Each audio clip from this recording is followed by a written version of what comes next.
Namaste friends, welcome to the last day of our Back to the Basics tutorials. Today we will be working on Sirsasana, or headstand. I know a lot of people are very interested in inversions and headstands and the like. Headstand is the one that I am the strongest at. I can't do handstand, and I can't do forearm headstand yet, but I'm working on those. But I wanted to share this one at least because it is something that I feel fairly confident in, and I can show it to you, and hopefully we can work through it together. So how you would start is to bring your forearms to the mat, and you want your elbows, you want your elbows shoulder distance apart. How you find this out is you take your hands, like so, and you reach around and you grab your elbows with each hand. And this is how you know just about where your elbows need to line up. So once you're doing this, bring your elbows to the mat. I have to be back a little bit because my cat has decided it's nap time. So bring your elbows shoulder distance apart underneath the shoulders. Bring your hands forward and clasp your fingers.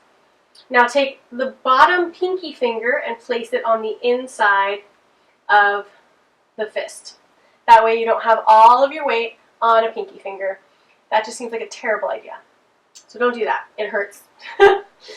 Now, you want to bring another hand variation that I actually prefer, probably because I'm always wearing rings, is to just have your hands cupped. Right? So they're not clasped together. I have never really felt the need to clasp them together, I guess. But give it a shot. Either way, your choice. I'm going to try clasped today, see how this works. Now bring the crown of your head into your hands. So rather bring the crown of your head onto the floor between your hands. You might need to move your ponytail out of the way. And then begin to walk your feet in towards your body. So your back of your head is nestled into your hands. Your ponytail is in the way. My ponytail is in the way. So we're going to rearrange this quickly. Because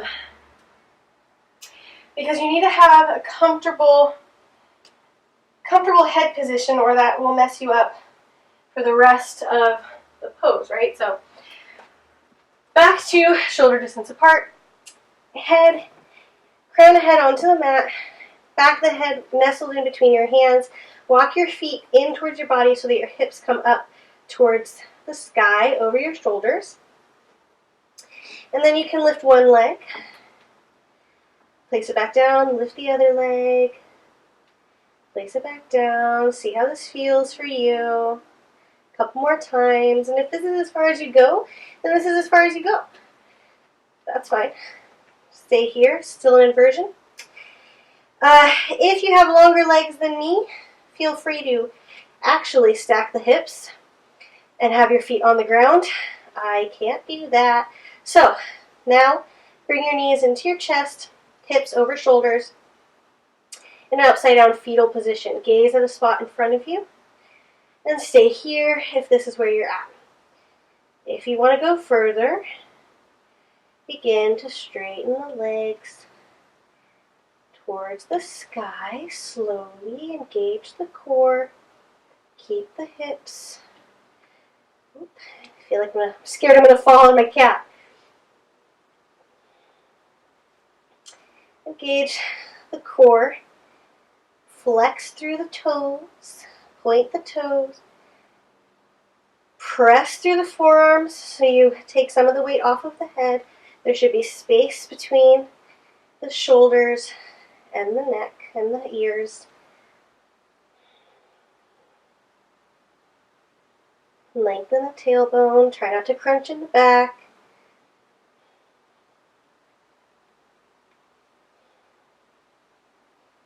And then to come out, bend the knees.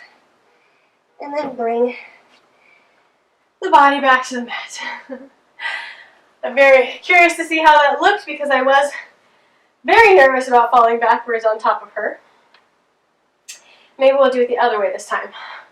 Because we always have to do it twice, right? Give it a shot a second time. If you fell out of it, that's all right. I'm going to try facing the other way so that I'm not afraid of falling on me yet.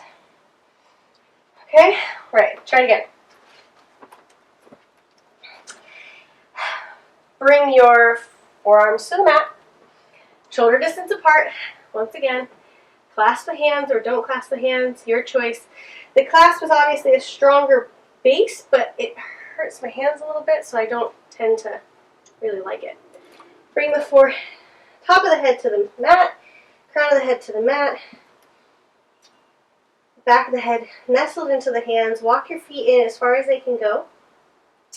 And then I have to do a little kickoff to get my hips above my shoulders. So again, whoop. If you fall out of it, that's fine. Come back into it, okay? Walk your feet in, baby kickoff, core stabilize, and then straighten the legs.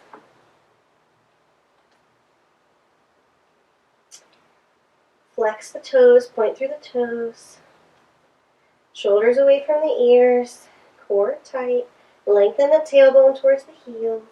Squeeze your thighs together as though you are squeezing a piece of paper between them. And to come out of it, bend the knees, come back to the fetal position, and then gently drop your feet to the mat and come back up. Thank you all. I hope my hair's not a crazy, crazy mess right now. Thank you all from Miette and myself for joining us in this 30-day tutorial class yoga pose classes.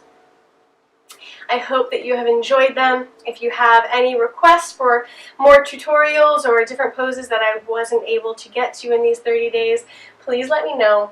I would be happy to do that for you. And I look forward to seeing you in our October classes coming soon. From my heart to yours, Namaste.